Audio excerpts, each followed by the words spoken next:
যে আমার জেলা পরিষদ কেন্দ্রে আমি এইমাত্র সমস্ত কেন্দ্র সফর করে এসেছি। ভারতীয় জনতা পার্টির কিছু দুষ্কৃতকারীরা খুব চেষ্টা করেছিল গতকাল রাত্র থেকে ভোটাররা যাতে ভোট কেন্দ্রে আসতে না পারে, পোলিং স্টেশনে যাতে পুলিং এজেন্টরা ঢুকতে না পারে, তার জন্য আপ্রাণ চেষ্টা ওনারা করেছিলেন। যদিও গতকাল রাত্রে মন্ডল সভাপতিকে শুনেছি যে রাঙ্গাউটি থেকে এলাকার জনগণ খুব ওখান থেকে তাড়িয়ে দিয়েছেন এবং আরও ভারতীয় জনতা পার্টির বেশ কিছু নেতা বিভিন্ন এলাকায় ঘুরতে গিয়েছিলেন। ওনাদের উপরে এলাকায় তরফ থেকে প্রচণ্ডভাবে চিৎকার চেঁচামেচি হয়েছে, যার কারণে ওরা এখান থেকে পালিয়ে শহরে যেতে হয়েছে।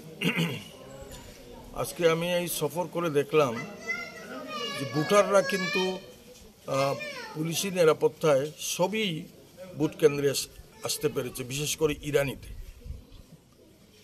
জায়গা পশ্চিমা জায়গা সব এলাকায়।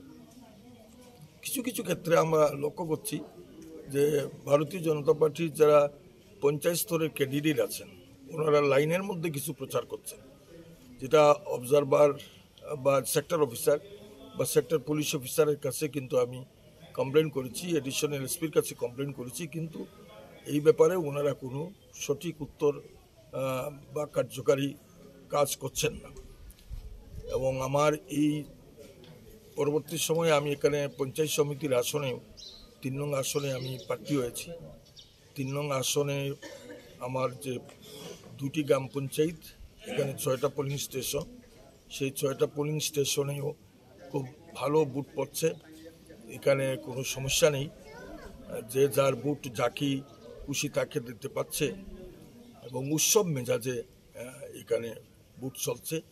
যারা প্রতিবন্ধকতা সৃষ্টি করতে চেয়েছিল এরা সম্পূর্ণরূপে ব্যর্থ হয়েছে এবং আমার জয় পঞ্চায়েত সমিতি এবং জেলা পরিষদে সুনিশ্চিত।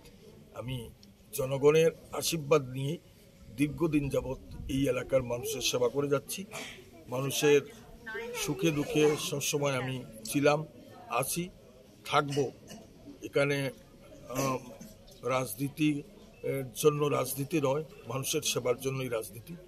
আর এখানে কারোর বিরুদ্ধে আমি প্রতিদ্বন্দ্বিতা করছি না, আমি প্রতিদ্বন্দ্বিতা করছি ভারতীয় জনতা পার্টির বিরুদ্ধে। আপনি নিরাপত্তা বাহিনী সভাপতি, তো জেলার সার্বিক নিরাপত্তা ব্যবস্থা নিয়ে আপনি কি বলবেন?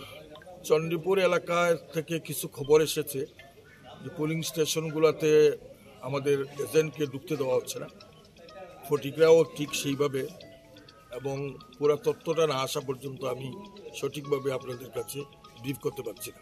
আপনার এবং আপনার জেলার জয় সম্পর্ক বর্ণনগর পঞ্চায়েত সমিতি এবার কংগ্রেস এবং ইন্ডিয়া জোট দখল করবে, যত শক্তি ওনারা ব্যবহার করেন না কেন। এবং আপনারা জানেন যে সারাটা রাজনীতির জীবনে দেখলাম যে আমাদের ভোট কেন্দ্র কৈলাসহরে আর্কেড ক্যাম্পাস হলে হতো, কিন্তু এবার পরিকল্পিতভাবে সেটা বৈদ্যনাথ মজুমদার মেমোরিয়াল স্কুলে নেওয়া হয়েছে, দ্বাদশ শ্রেণী বিদ্যালয়ে নেওয়া হয়েছে। সমস্ত 18টা গ্রাম পঞ্চায়েত কৈলাসহর উত্তরাঞ্চলে 2টা গ্রাম পঞ্চায়েতের জন্য এখানে নেওয়া হয়েছে। তার জন্য কংগ্রেস কর্মী এবং ইন্ডিয়া জোটের কর্মীরা কিন্তু তৈরি আছে, এক পাও